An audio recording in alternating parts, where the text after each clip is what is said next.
Og hérna skoskur þystill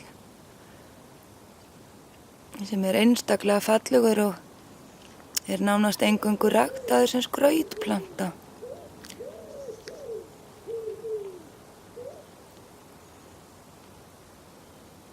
Hann náttúrulega allur í broddum, í þyslum.